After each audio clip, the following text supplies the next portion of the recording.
108 ambulance सेवार आज रोगी मानू सुविधा सुजोग जोगैबार आज पुणी विफल होती 108 आंबुलांस सेवा। वीडियो शेयर करूँ बैक टू बैक आंबुलांस कर्मचारी आंबुलांस रे देखा देउथिबा टेक्निकल इश्यूज एवं एबे पेट्रोल समस्या को नहीं मु वीडियो बनाऊँगी कहला बेल को दुख लगुच स्वास्थ्य मंत्री पाखे इनफॉरमेशन पहुँचुची कि नहीं मुझे जानी पारुनी एवं एते बाद प्रतिवाद विवाद परे मध्य आंदोलन सत्वे स्वास्थ्य अवस्था को त्वरान्वित करुवा 108 आंबुलांस सेवा को आज भी अणदेखा करुछंती सरकार कौन पाई। घटना होउछि आनंदपुर उपकंठर जोंठी 11टी आंबुलांस गाड़ी बा 108 आंबुलांस गाड़ी रोगी मानक सुविधा सुजोग जोगाई देबा पाई स्वास्थ्य विभाग तरफ से जगह रखा जाइछि। हेले एबे 24 घंटा बीती जाइथिले मध्य कौनसी सरकारी कर्मचारी आंबुलांस ड्राइवर मानकर आंबुलांस कर्मचारी मानकर कंप्लेन सुनु नाहंती। हेले back to back case register चलीछि जे रोगी को ए जगह से जगह को नियो। हेले घटना आसुछि सेठी जेतेबेले पेट्रोल पंप रे छिड़ा जाई सेमानक पाखरे जो ट्रैक रिकॉर्ड एप्लिकेशन अछि तांकू ओटीपी आसी जेतेबेले सेमाने तेल पकेया पई जाउचंती तांको कार्ड रे पैसा नाही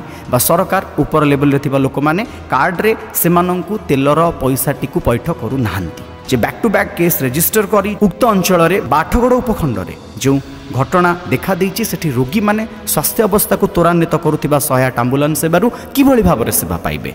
जदि आमे आरोप प्रत्यारोप भितरे आंबुलांस कर्मचारी माननकु आखि आगु आनिबा सेमाने भी 2 पैसा रोजगार करबा पाई सरकारी बा बेसरकारी कंपनी पाखरे मुंड बंधा पकेइचंती। वाद प्रतिवाद फल रे केस आसिले मध्य निज हाथ गोड़ को बांधी से गोटे जगार बसी रहिबे कारण सेमानंक पाखरे ना अच्छी अर्थ ना सेमानंकर कंप्लेन को केउ ऊपर बा उच्च स्तर अधिकारी शुणुछंती हाँ करदेबू हे करदेबू कही समस्ते घटनाटी को अणदेखा करुछंती। स्वास्थ्य अवस्था भितर लोक मैंने जितेबाला लक्ष लक्ष कोटी कोटी टंकार टैक्स भरुछंती से जगार स्वास्थ्य विभाग चुप कौन पाई एवं प्रश्न आसुची जे सरकार 108 आंबुलांस सेवा को निजे ऑपरेट न करी जितेबाला घरोई कंपनी हाथ में हस्तांतर करुछंती ताले घरोई कंपनी ए नहीं तदारख न करी मृत्यु मुहरे जो लोक मैंने संघर्ष करुछंती से रोगी मानक सहित क्यों धरणर जस्टिस करा जाउछि निहाती भाबरे सरकार को प्रश्न पचारंतु एवं वीडियोटी प्लीज टैग करंतु ओडिशार स्वास्थ्य मंत्री मिस्टर मुकेश महालिंग सर एवं ओडिशार नवनिर्वाचित माननीय मुख्यमंत्री मिस्टर मोहन चरण माझी सर को आज भी स्वास्थ्य अवस्था को त्वरान्वित करिबारे आंबुलांस दरकार प्रत्येक ओडिशावासी पाखरे अछि। जय जगन्नाथ, वंदे उत्कल जननी।